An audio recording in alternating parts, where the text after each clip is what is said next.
un chrétien, vivre pleinement sa vie avec force et énergie passe inexorablement par une vie de prière, une vie de méditation quotidienne. Vous faites bien de suivre Wake Up, la matinale à la gloire de l'Éternel. Shalom à toutes et à tous. Pasteur Manassé Begré, bonjour. Bonjour. Vous allez bien? Ça va, par la grâce de Dieu. Merci d'être avec nous. Jean-Richard, bonjour. Bonjour Aniel et shalom à tous. Et puis très heureux de retrouver le docteur Maté, bonjour. Bonjour à vous. Vous allez bien? Très bien. Merci d'être avec nous. Alors Jean-Richard, avec vous, donc Culture Actu, on parlera sport aujourd'hui. Effectivement, aujourd'hui, on parlera de sport. Vous savez, l'actualité est cristallisée par la Coupe du Monde Russie 2018. Et aujourd'hui, on présentera un sportif qui affiche et affirme sa foi chrétienne. Et puis dans le saviez-vous? On ira aux États-Unis. D'accord. Avec le docteur Maté, on parlera d'un sujet d'actualité, l'impact économique des catastrophes naturelles.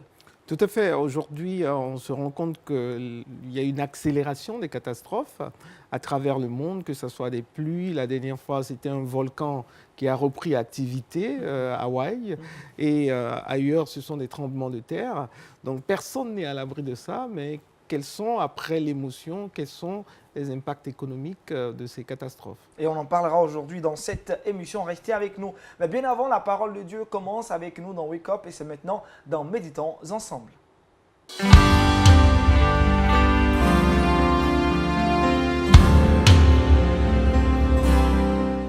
Avec le pasteur Manassé Kakou ce matin, l'exhortation a pour thème une mise à l'écart avec Dieu est incontournable. Allez-y, pasteur. Une mise à l'écart avec Dieu est incontournable. Notre pensée va se baser sur Luc chapitre 9, que je vous demande de lire avec moi. Évangile de Luc chapitre 9. Nous lisons à partir du verset 28. Environ 8 jours après qu'il eut dit ces paroles, Jésus prit avec lui Pierre, Jacques et Jean, et il monta sur la montagne pour prier.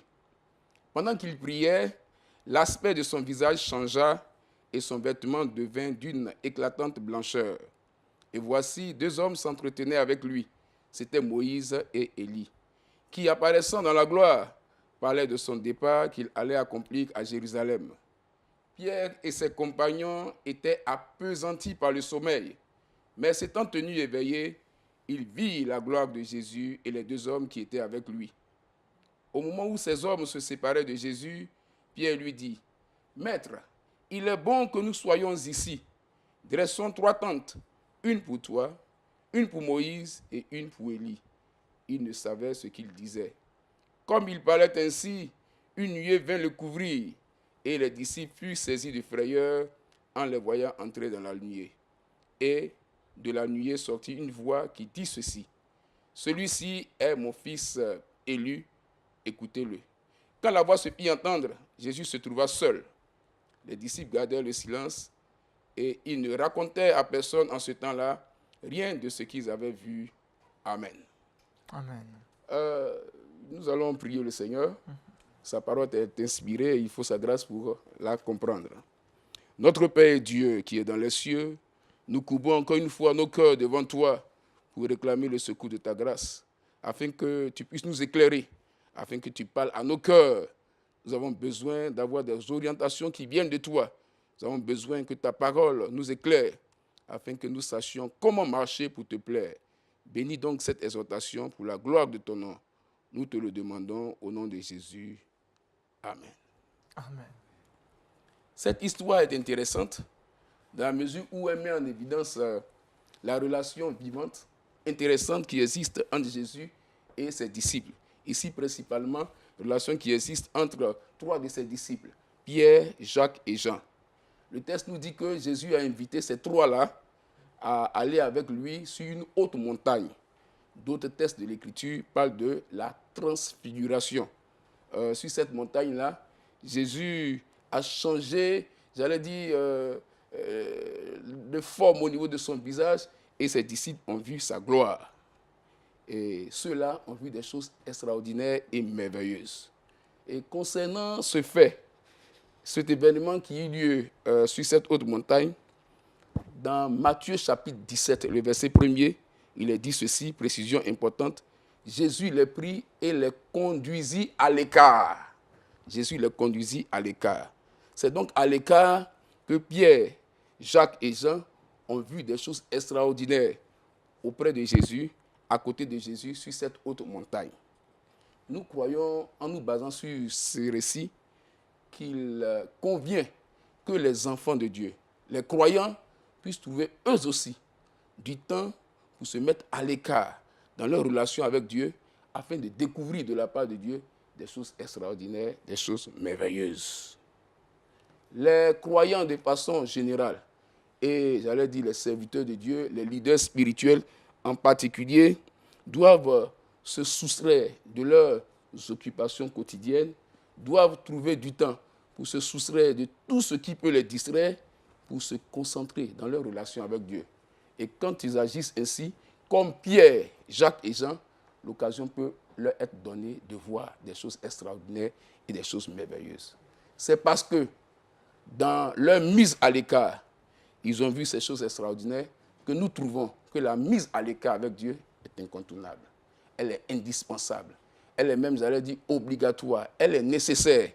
Alors, en parcourant ce test, il est bon qu'ensemble, nous puissions relever les éléments qui fondent le fait que la mise à l'écart avec Dieu soit incontournable. Alors, permettez-nous de parcourir ce test et de relever 3 raisons fondamentales. La première raison qui fonde l'importance de la mise à l'écart avec Dieu, nous la voyons au début du texte que nous avons lu. Il est dit que Pierre, Jacques et Jean sont allés sur cette haute montagne avec Jésus, mais ils étaient appesantis par le sommeil. Ils étaient appesantis par le sommeil. Nous sommes tentés de dire qu'ils étaient fatigués. Certainement, avec tous les déplacements qu'ils ont eus avec Jésus, tous les travaux que Jésus a eu à effectuer, ils étaient à ses côtés, ils étaient appesantis par le sommeil. Mais le texte dit, ils se sont tenus éveillés. Parce qu'il y a certainement une curiosité qui les animait. Pourquoi est-ce que le Maître nous envoie sur cette haute montagne? Ils étaient appesantis par le sommeil, mais certainement, à cause de ce qu'ils attendaient de voir d'extraordinaire, ils ont pu surmonter ce sommeil-là. Il est dit, étant éveillés, ils virent la gloire de Jésus. Ce verset nous permet de dire que le premier élément qui fonde l'importance de la mise à l'écart avec Dieu, c'est la possibilité pour les croyants de sortir du sommeil spirituel et de rester éveillés. Donc le premier élément qu'il faut souligner, c'est aller à l'écart avec Dieu pour rester éveillé. Pourquoi? Sortons du cadre des disciples, mais réalisons qu'aujourd'hui, les uns et les autres sont préoccupés par les courses, les activités professionnelles, les soucis familiaux, comment gérer les problèmes par-ci, par-là. Ces éléments-là mettent les croyants dans une sorte de lourdeur, de pesanteur. Ils sont fatigués. Ils ont besoin de se ressourcer. Et comment arriver à se ressourcer? Il faut trouver du temps, avec toutes ces fatigues-là, de se mettre à l'écart. Et dans un cœur à cœur avec Dieu, on peut trouver l'occasion de se ressourcer et de repartir à zéro. À partir de ce verset-là, je crois qu'il est bon de souligner ce premier point. La mise à l'écart avec Dieu est incontournable, indispensable pour rester éveillé. Si le croyant n'est pas éveillé, je crains que les difficultés qui l'entourent ne puissent le submerger. Je crains qu'il ne perde la foi. Je crains qu'il ne puisse faiblir dans sa relation avec Dieu. C'est important. Toujours en parcourant ce test, nous pouvons relever un autre élément qui fonde l'importance de la mise à l'écart avec Dieu. Il est dit que Pierre et ses compagnons, au verset 32, étaient appesantis par le sommeil, mais s'étant tenus éveillés, ils virent la gloire de Jésus. Ils virent la gloire de Jésus. Donc, le fait d'aller à l'écart sur cette haute montagne avec leur maître n'a pas été fortuit. Ils sont allés pour voir la gloire de Jésus. La gloire de Jésus, c'est quelque chose de précieux. Et on ne va pas s'attarder là-dessus. Mais aujourd'hui, les chrétiens ont intérêt à rechercher cette gloire, ont intérêt à poursuivre cette gloire. Mais comment est-ce qu'on fait pour voir la gloire de Jésus? Deuxième élément, il faut aller à l'écart avec le Seigneur. Donc je dirais, la mise à l'écart avec Dieu est importante, indispensable, incontournable pour pouvoir voir la gloire de Dieu. Alors, pour que la chose soit plus intéressante et pratique, la gloire de Dieu dans la pensée biblique est rendu par ce qui est précieux, ce qui fait poids. Quand on parle de gloire, dans la langue hébraïque, le mot qui est indiqué, c'est kabod. Kabod. Kabod fait allusion à ce qui a de la valeur, ce qui fait poids. Le grec dira doxa, ce qui est précieux, ce qu'on le recherche et lorsqu'on a saisi, on est satisfait. Mais ce n'est pas donné à n'importe qui.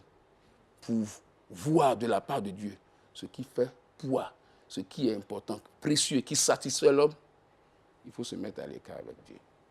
Quelqu'un dira, avec raison d'ailleurs, que les choses précieuses et spirituelles, on ne les met pas à la portée de n'importe qui. Et la Bible dit, je le cite en passant, on ne jette pas les perles au pourceau. Alors, ce qui est précieux, il y a une attitude, il y a des conditions à satisfaire pour les voir. Et donc, pour voir la gloire de Dieu, il faut se mettre à l'écart. Pierre et Jean ont vu la gloire de Jésus. Mais ils n'ont pas seulement vu la gloire de Jésus, il est dit que une nuée vint dérober Jésus à leurs yeux, mais ils ont vu aussi Moïse et Élie qui sont apparus, une sorte de visitation, une sorte d'apparition, de révélation. Il a fallu qu'ils puissent se mettre à l'écart pour voir ces choses. Et je voudrais dire à nous tous qui sommes sur ce plateau et à ceux qui nous entendent, que si nous voulons voir la gloire de Dieu, nous voulons voir des choses extraordinaires que Dieu met à la portée du croyant, il faut trouver du temps, s'éloigner de toutes les occupations, de toutes les distractions que le monde offre, dans un cœur à cœur avec Dieu, c'est alors qu'on peut voir ces choses.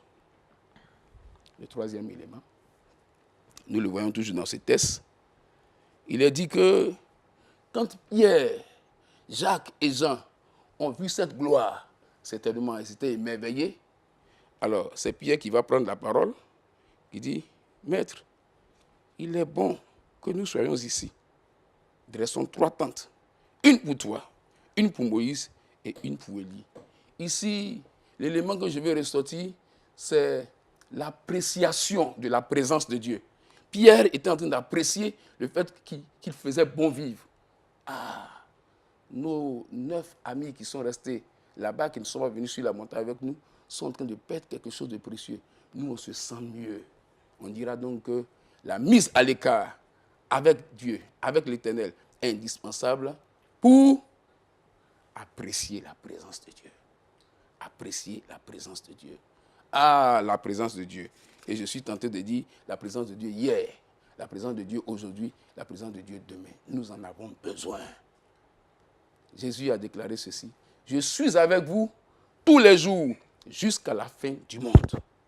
Et pour ceux qui lisent couramment la Bible, lorsque Moïse a été enlevé par Dieu et que la tâche incombait maintenant à Josué de conduire le peuple d'Israël, en Josué chapitre 1, il est dit que Josué pleurait la disparition, si je peux m'exprimer ici, de Moïse. Et le Seigneur lui dit, Josué, Moïse, mon serviteur, est mort. C'est à toi que revient, ou bien qu'incombe la charge de conduire mon peuple. Josué était abattu. Mais lisez à partir du verset 10, il a dit que Josué s'est levé. Il a donné des instructions aux soldats. Comment est-ce que la marche d'Israël va se poursuivre? Alors, question importante. Qu'est-ce qui a pu bien se passer entre les versets 1er et les versets 10? Dieu a fait une promesse à Josué. Je ne te délaisserai point. Je ne t'abandonnerai point. Je serai avec toi. Il fait bon d'apprécier la présence de Dieu, de vivre dans la présence de Dieu. Et ça, je me répète, ce n'est pas à la portée de n'importe qui. Il faut une mise à l'écart avec Dieu pour apprécier cette présence-là. La présence de Dieu fait du bien. La présence de Dieu rassure. La présence de Dieu dissipe la peur. La présence de Dieu dissipe les craintes. Et il est important que nous puissions la rechercher pour ne pas aller en profondeur et prendre davantage du temps. Je voudrais indiquer que avec les difficultés que nous connaissons aujourd'hui, il n'y a autour de nous de mauvaises nouvelles.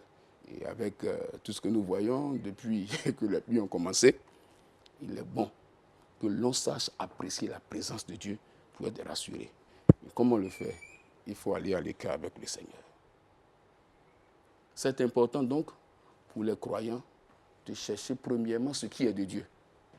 Chercher premièrement le royaume des cieux. Si on le fait, alors ça va passer par notre mise à l'écart avec Dieu. Dans la prière, dans le jeûne, dans la méditation de la parole de Dieu. C'est alors qu'on pourra rester éveillé. C'est alors qu'on pourra voir la gloire de Dieu. C'est alors qu'on pourra apprécier la présence de Dieu. Je crois, de façon succincte, c'est ce qu'il convient de retenir après avoir parcouru ces tests. Que Dieu nous bénisse. Amen. Merci au pasteur Manasseh Kakou. Je rappelle le thème. Une mise à l'écart avec Dieu est incontournable. Alors, pasteur, quel est le sort réservé aux chrétiens qui ne pratiquent pas cette mise à l'écart? Ah, justement. Revenons au test, ou bien revenons à ce que nous venons de partager. Ils ne pourront pas rester éveillés pour surmonter toute cette pesantesse spirituelle. Ils ne verront pas la gloire de Dieu. Ils ne pourront pas apprécier la présence de Dieu. Et leur vie chrétienne, pour la qualifier, sera chétive. Ils seront les chrétiens qui tournent autour d'eux-mêmes. Ils n'expérimenteront pas la véritable vie de Dieu. Donc, c'est dangereux de ne pas se mettre à l'écart avec Dieu. Pasteur, vous l'avez vous-même dit dans votre exhortation que le monde aujourd'hui nous soumet à plusieurs occupations et beaucoup de soucis, beaucoup de tensions. Comment faire dans tout ce brouillard pour trouver du temps pour Dieu? Bien, Dieu a donné la sagesse à l'homme. Il est vrai qu'il est le maître des temps et des circonstances.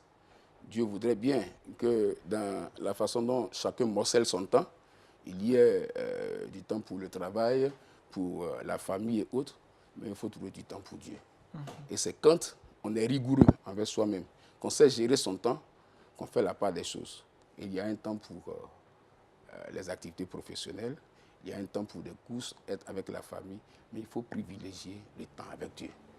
Et ce temps-là, si on ne s'éloigne pas de la distraction que le monde nous offre, c'est-à-dire se mettre à l'écart, on ne pourra pas bénéficier de ces grâces que Dieu met à la portée de ses enfants. D'accord. Jean-Jacques, la question au pasteur. Merci Aniel, merci pasteur pour ce message. Moi, je souhaiterais savoir si nos prières quotidiennes, nos méditations journalières ne sont-elles pas des mises à l'écart? Bien sûr, ce sont des mises à l'écart. Ce sont des mises à l'écart. Mais j'aimerais dire que ces mises à l'écart doivent être renforcées. Je prends un exemple. Tu dois aller au boulot le matin. Tu dois être au boulot à 7h30. Tu vas bien entendu te lever tôt. Bon, mais tu n'as pas vraiment le temps de consacrer un long moment au Seigneur. Alors, la mise à l'écart exige que dans mon programme, je puisse plutôt trouver un moment, peut-être dans la semaine. Chiffrer ce temps, le temps nécessaire véritablement pour une mise à l'écart de cœur à cœur avec Dieu. 3 heures de temps. Non, je n'avais pas encore fini.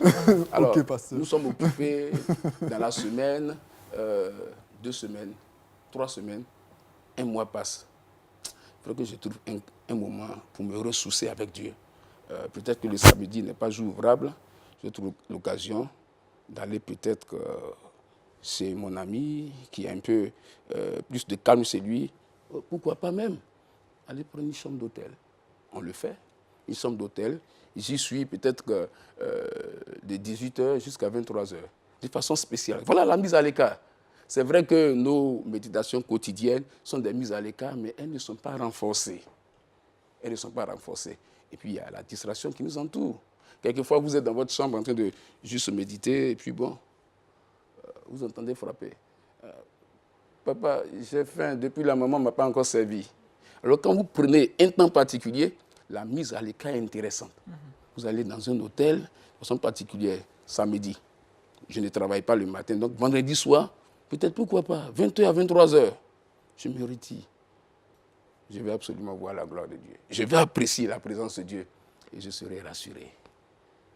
Ok, pasteur, on l'a bien noté. Docteur Mathé, est-ce qu'au quotidien, vous pratiquez cette mise à l'écart ou dans le mois, dans l'année, pratiquement, est-ce que ça vous sert en fait?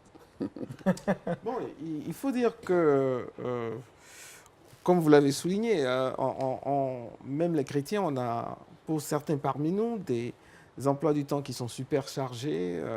On est au boulot, ensuite, après le boulot, on doit être au boulot à 7 heures, on se réveille un peu tard, et puis on passe du temps dans l'embouteillage, au boulot c'est speed, et puis ensuite on revient.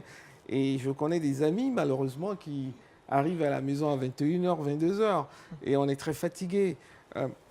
Moi, une des solutions qu'une amie m'a apprises aux États-Unis, c'est d'amener Dieu dans chaque minute de notre vie. Et comment ça se fait? Et donc, si on n'arrive pas à faire la mise à l'écart. Donc, ce qu'elle fait, c'est que elle a des CD de prédication, de messages, et de la musique chrétienne. Quand elle est dans sa voiture, dans l'embouteillage, elle écoute, qu'elle n'arrive pas à faire la mise à l'écart du matin, par exemple, comme la mise à l'écart a été définie comme un instant spécial, mais quand elle n'arrive pas à faire sa méditation personnelle le matin, dans la voiture, elle a un message qu'elle écoute, des CD. Quand elle est au bureau, au lieu de passer du temps à parler, à faire des ragots, elle a ses oreillettes, elle écoute un message. Et elle m'a dit, et je l'ai pratiqué, que cette approche aussi, pour certaines personnes qui sont extrêmement occupées, peut permettre de ne pas rater complètement. Et les résultats sont probants, vous voyez la gloire de Dieu. Oui. D'accord, vous êtes toujours éveillé. Oui. Mais la mise à l'écart est bon. Pasteur, vous allez prier pour que Dieu nous aide réellement à pratiquer cette mise à l'écart.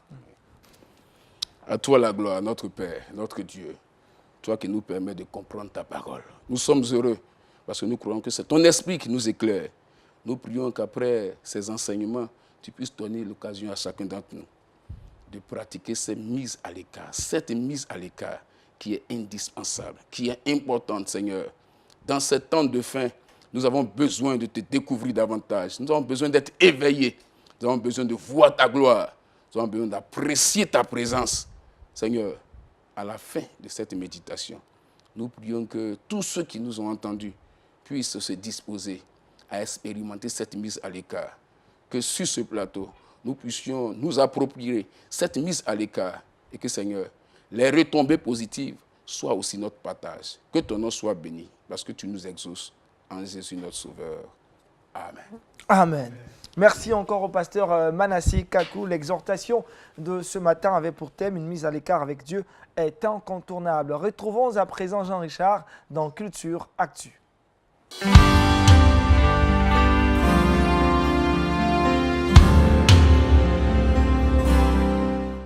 Jean-Richard, avec vous ce matin, on parle culture et vous avez focus sur le sport. Effectivement, j'ai décidé de déroger à la règle, comme bien souvent, pour parler de Coupe du Monde, de football et de foi chrétienne. Vous le savez, l'actualité, c'est la Coupe du Monde Russie 2018, 21e édition, un événement planétaire qui cristallise l'actualité. Et l'Église en Russie, je présentais cette initiative, a décidé de surfer sur cette initiative-là pour évangéliser, pour proclamer le nom de Jésus-Christ.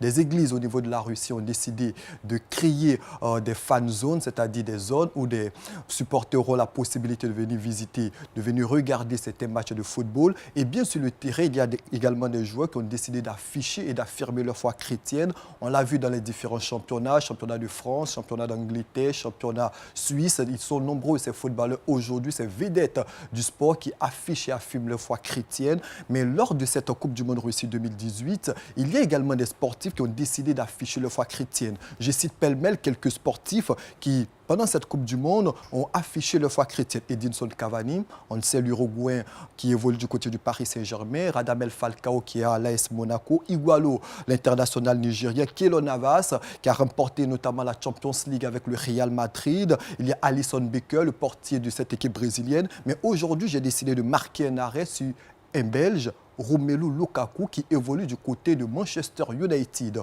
On l'a vu lors de la première sortie des Belges. Il a inscrit 2 buts. 2 buts qui ont fait de lui l'homme du match. Et bien, vous le savez, lors de cette belle compétition, tous les médias sont pratiquement braqués sur ces personnalités, ces sportifs qui ont été l'homme du match. Et tous les médias sont allés vers lui, on lui a arraché quelques mots. Et il a profité de ces micros-là pour afficher et affirmer sa foi en Jésus-Christ. Il a dit qu'il célébrait, c'est vrai, ses buts avec tout le peuple juif. Mais le plus important pour lui, c'était Jésus-Christ. Il a profité de ce micro qui lui était tendu pour afficher sa foi chrétienne. C'est un joueur qui a connu beaucoup de difficultés avec sa famille au niveau de la Belgique, puisqu'il est né en Belgique, mais il a connu beaucoup de difficultés, la pauvreté, son père était footballeur, mais après la fin de sa carrière, il a connu beaucoup de moments assez difficiles. Sa maman et lui avaient du mal à se nourrir pratiquement, mais aujourd'hui, il fait partie des plus grands joueurs, des plus grands footballeurs du monde. Il a évolué notamment à Chelsea, on le sait. Il a évolué à Everton, à West Bromwich Albion. Aujourd'hui, il évolue à Manchester United, ce qui fait de lui l'un des joueurs les plus chers au monde. Mais il profite de tout cela pour annoncer Jésus-Christ. C'est une belle initiative que nous avons à présenter, comme quoi on peut réussir, on peut être un footballeur international, connaître toutes ses gloires, mais pour lui, l'essentiel, il ne cesse de le dire et d'interpeller les uns et les autres. L'essentiel, c'est le Seigneur Jésus-Christ. Il a profité de ses débuts pour afficher et affirmer sa foi chrétienne. Pasteur, Dr Maté, en moyen d'évangélisation de la Coupe du Monde, très belle lucarne pour le footballeur qui s'est exprimé. Dr Maté. Oui, je pense effectivement que le sport rassemble les gens.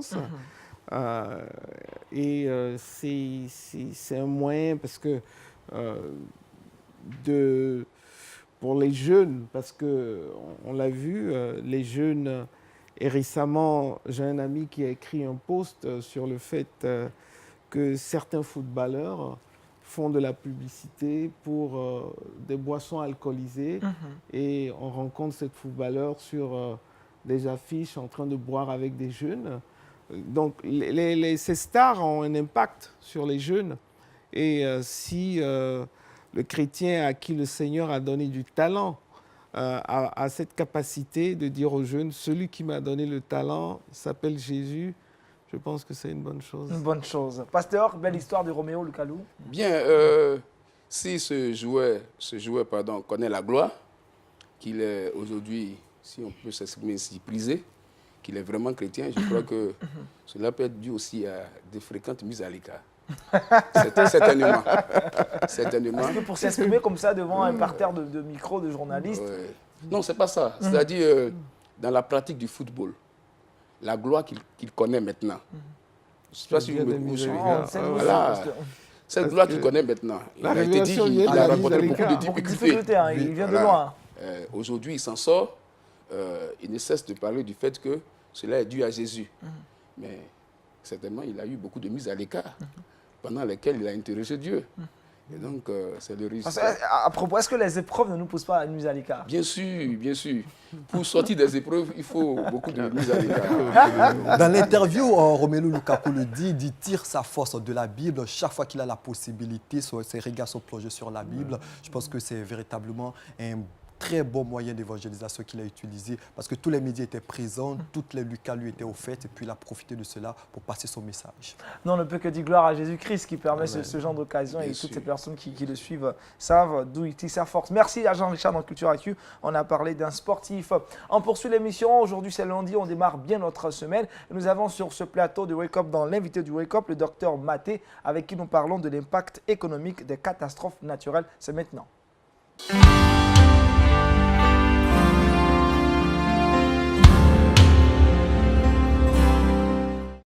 Docteur, nous sommes avec vous ce matin et nous parlons de l'impact économique des catastrophes naturelles. On revient, docteur, avant toute chose, sur la définition des catastrophes naturelles. Mais écoutez, les catastrophes, il y a plusieurs définitions, mais l'une des définitions qui fait le consensus, c'est qu'on a un dérèglement de l'ordre naturel qui affecte négativement des vies humaines et qui affecte négativement également l'environnement humain. Okay. Donc ça peut être des immeubles qui s'écroulent, ça peut être des champs qui sont envahis, qui sont plus praticables.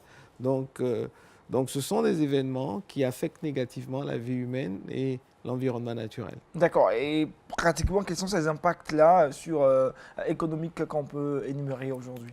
Bon, c'est vrai que parfois, dans la Bible, Dieu a utilisé les catastrophes pour éduquer l'homme.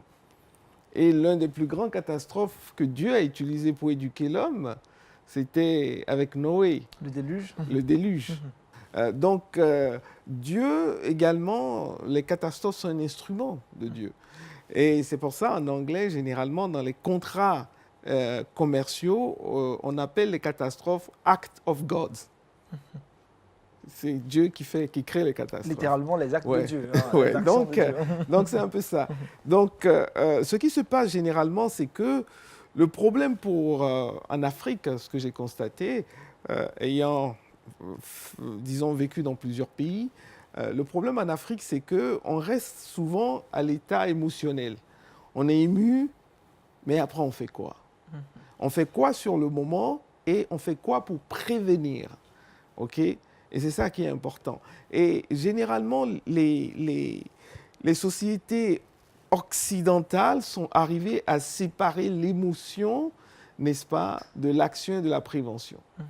On est ému, on le voit, des gens sont morts, des autorités sont venues, ils ont visité, etc. Mais quelles sont les actions concrètes qu'on fait et quelles sont les préventions, les systèmes de prévention qu'on met en place? Il faudrait dire qu'en termes d'action curative et tout, il faut noter que souvent, les personnes, premièrement, ne sont même pas préparées à ces événements. Pour vous dire que moi, c'est à 9h le lendemain que j'ai su qu'il y avait quelque chose, parce que ma zone n'était pas atteinte. Donc, j'ai dormi. J'ai pas fait de mise à l'écart. Mais le Seigneur m'a protégé, n'est-ce pas? Et je me suis réveillé. Donc, c'est après que je me suis rendu. Donc, les personnes même ne sont pas parfois préparées à cela. Et ce qui se passe, c'est que vous vous retrouvez, donc, comme on l'a vu sur les images qui ont circulé sur Internet, avec votre maison qui est inondée. Votre maison est inondée et ce qui est dommage, c'est que la plupart des personnes n'ont pas d'assurance. Donc, tout part. Vous n'avez plus, tous les appareils ménagers deviennent inutilisables. Il faut changer votre télévision, il faut changer votre gazinière. Et on a vu les voitures qui ont été retournées, etc. Tout est parti. C'est comme si vous reprenez à zéro. Et vous n'avez pas d'assurance. Et parfois, des gens ont des assurances. Je me suis rappelé du temps où nous avons traversé la guerre. Certaines sociétés d'assurance, ils ont mis guerre dans leur contrat, mais quand il y a eu la guerre, ils ont dit non, il y a certaines conditions qui n'ont pas rempli, donc nous, on ne prend rien en compte. Donc, il y a tous ces éléments où vous vous retrouvez à zéro, donc il faut constituer ces choses. Donc, le mal ou l'impact économique est très profond sur les individus, parce que les gens ne sont pas assurés, parce qu'il n'y a pas une réglementation forte de l'État. Ils se retrouvent également, même pour certains qui sont assurés, à avoir payé l'assurance pendant des années pour rien parce que les assureurs refusent de rembourser. Donc, ce sont des personnes qui sont dépourvues et que nous devons réfléchir à comment aider ces personnes parce qu'ils n'ont rien. Ils doivent assurer le quotidien et ils doivent assurer. Dans les grands pays développés, ce qui se fait, c'est que des personnes comme ça, il y a un système d'assurance, il y a un système d'assistanat, parce que pendant 1 semaine, 2 semaines, ils ne peuvent même pas vivre chez eux. Donc, il leur faut trouver quelque part où loger. À l'heure où je vous parle, il y a des dizaines et des dizaines de familles qui ne savent pas où loger. Et où est-ce qu'ils vont loger? Non seulement ils n'ont pas de toit, mais après, il faut qu'ils trouvent le moyen de pouvoir repartir à zéro sans rien dans la poche. Parce que les banques ne vont pas accepter de te prêter de l'argent pour refaire et racheter ta télé et tout ça, etc. Donc, c'est l'impact. Mais un des éléments clés au-delà de l'impact économique qui est terrible, c'est ce que j'appelle, et souvent les gens passent dessus, c'est l'impact économique sur ce que j'appelle la reconstitution de sa personnalité. Ça veut dire quoi? Ça voudrait dire qu'après le passage de la catastrophe, comme le cas par exemple à Abidjan, pour beaucoup de personnes, moi aujourd'hui, parce que je n'ai pas véritablement eu à traverser cette catastrophe dans ma vie, je rends grâce au Seigneur, mais le fait d'avoir vécu ou expérimenté des gens qui l'ont fait, depuis pratiquement 5 ans, toutes mes pièces administratives ont été scannées et sont stockées aux États-Unis et dans d'autres pays sur Internet. Donc, le problème qui se pose, c'est que quand, par exemple, toutes ces personnes, la pluie est passée, ton certificat de nationalité est parti dans la boue. Ton certificat de naissance est parti dans la boue. Ton passeport est parti dans la boue. Il faut reconstituer ces pièces. Et dans certains cas, il faut retourner au village, aller chercher les pièces. Et ça, c'est un autre coût auquel les gens ne pensent pas. Donc, et souvent, pour ces personnes, en termes de catastrophe, c'est quand ils se trouvent devant le fait de pouvoir faire dire « Ah oui, mais tes pièces », ils disent « Ah oui, c'est vrai. Ah, c'est là ils se rendent compte maintenant qu'ils se disent « Ah, il faut que je refasse mon certificat de nationalité, il faut que je refasse mon certificat de naissance, il faut que je retourne au village, il faut que je... » Et c'est horrible. Est-ce que, ouais. Donc, ce sont ces différents impacts. Et je ne veux même pas parler des gens qui ont de petites activités. Nous, au niveau de la fondation FAFED, nous encourageons l'entrepreneuriat à 0 francs, comme vous le savez. On encourage les gens à avoir leur propre entreprise. Et je ne veux pas parler des gens qui ont leur entreprise et qui ne sont pas assurés aussi. Ou sous l'eau, tu as une petite supérette, tout est parti. Tout est parti. Donc, ton bénéfice, ton stock, ton équipement, ton capital est parti. Et ce n'est pas les gardes, les propriétaires qui vont te rembourser. Alors, docteur, qu'est-ce qu'il faut faire pour vraiment être préventif contre tout ce qui arrive? Bon, pour être préventif, il y a 3 choses à faire. La première chose à faire qui, dans le contexte ivoirien et africain, n'auront pas tellement d'impact, mais il faut pourtant le faire, c'est l'assurance, comme je l'ai dit. C'est l'assurance, mais il faut prendre une assurance. Mais donc, il faut s'assurer que cette compagnie d'assurance est sérieuse et qu'effectivement, ils ne vont pas demain vous lire des mots en petits caractères pour dire qu'il y avait telle condition et ils ne vont rien vous payer. La deuxième chose, c'est la diversification. La diversification, c'est quoi? La diversification, ça veut dire que l'adage, le proverbe qui dit « on ne met pas tous ses œufs dans le même panier », ça voudrait dire qu'aujourd'hui, si vous travaillez, vous pouvez très rapidement avoir un petit lopin de terre au village, vous pouvez investir, comme on le dit, de telle sorte que toute votre vie n'est pas en un seul endroit. Parce que ceux qui ne l'avaient pas fait et qui avaient tout investi dans une maison et que la maison se trouve sous les eaux, vous avez tout perdu. Et qui n'avaient pas d'épargne, etc. Donc, cette diversification aussi rentre dans le cadre de l'épargne. Donc, si vous aviez de l'épargne, au moins, et l'épargne est difficile. Et la troisième chose, évidemment, c'est cette solidarité qu'il faut exercer. Donc, on a remarqué que les personnes qui s'investissaient à aider les gens aux États-Unis, moi, je me rappelle, quand je faisais mes études, à un moment, c'était obligatoire d'être dans une association caritative. Ça faisait partie de la culture. Est-ce que vous voyez? Or, aujourd'hui, en tant qu'Ivoiriens et Africains, on ne nous enseigne pas nécessairement cet aspect des choses, n'est-ce pas? Donc, le fait d'obliger les gens à aller dans des associations caritatives, à les amener à pratiquer le don de soi, le don, fait que ces associations vont se multiplier et fait qu'aujourd'hui, ces associations peuvent se lever. Moi, je vois sur Internet depuis ce matin plein de gens, ils se disent « mais agissons, agissons », mais tu ne vois pas une organisation se lever ou plusieurs pour dire que bon, moi je loue un gymnase, moi je prends mon église et que bon, tous ceux qui sont dans la rue, venez dormir dans mon église. Voilà, nous, on est une organisation contre les catastrophes et on a un plan précis. On l'a mis en place. Et ça, des occasions comme ça doivent nous le permettre de pouvoir activer ces choses. Pasteur, dans des circonstances pareilles qui sont très difficiles à vivre, il faut également se reconstruire après le moral, l'émotion qui est parfois sapée, la Bible qui joue un rôle très important également. Très important. Voyez-vous, Jésus, le Fils de Dieu, n'est pas venu seulement pour le salut de l'âme. Voilà, il est dit, cherchez premièrement le royaume des cieux et toutes choses vous seront données par-dessus tout. Alors, lorsque on a reçu le Christ Jésus, qu'on est devenu enfant de Dieu, bon, notre âme, j'allais dire, gérée au quotidien, abreuvée par la présence du Seigneur en nous. Mais Dieu tient compte aussi de tous les aspects physiques, les aspects sociaux de la vie de l'homme. Donc, face à toutes ces catastrophes-là, on peut toujours recourir à Dieu Et Dieu suscite des bonnes volontés, des cœurs assez sensibles pour venir en aide. Alors, on ne va pas seulement parler de... Il faut prier pour tous ceux qui sont sinistrés, mais il faut agir. Il faut agir. Voilà, Et à propos des actions qu'il faut mener, docteur, un message à l'ensemble des opérateurs économiques, soit des organisations religieuses ou ONG, qui pourraient vraiment venir en aide à ces personnes. Donc, moi, mon message, ça serait effectivement, comme vous l'avez dit, plutôt à trois types de personnes.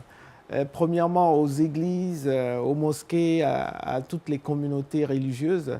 C'est le moment d'ouvrir vos portes pour toutes ces familles qui sont aujourd'hui au dehors, qui n'ont nulle part où habiter. Et la météo nous dit que la pluie va continuer. Donc, c'est le moment d'ouvrir, même si ce n'est pas, disons, financièrement, le fait même d'ouvrir pour que les gens viennent habiter et que les gens de la communauté partagent leur repas, viennent avec leur repas. J'encourage les églises, les mosquées ivoiriennes à rentrer dans cette dynamique, à faire des annonces sur les réseaux sociaux pour appeler les gens qui sont dans la rue à pouvoir venir être hébergés et aux membres de la communauté de venir et d'amener à manger à ces personnes. Aux entreprises qui se trouvent en Côte d'Ivoire et essentiellement à Abidjan, c'est le moment de montrer également votre responsabilité sociale pour les entreprises qui ne sont pas atteintes, de pouvoir également faire des dons, aller visiter ces personnes, offrir des habits, donner parfois de l'argent, parfois les gens ont besoin de cash pour pouvoir faire des choses, refaire leurs papiers, etc. Donner des bourses, des enfants qui ont perdu leur cartable, leurs outils scolaires, mais qui doivent passer parfois des examens dans les semaines qui arrivent aussi. On ne pense pas à ces cas, c'est terrible. Et aux individus aussi, vous pouvez individuellement apporter quelque chose, consoler une personne. Et j'appelle l'ensemble des Ivoiriens à aller dans ce sens. Merci au docteur Maté. Avec lui, nous avons parlé de l'impact économique des catastrophes naturelles. Dernier virage dans Wake Up, on retrouve Jean-Richard dans le Saviez-vous.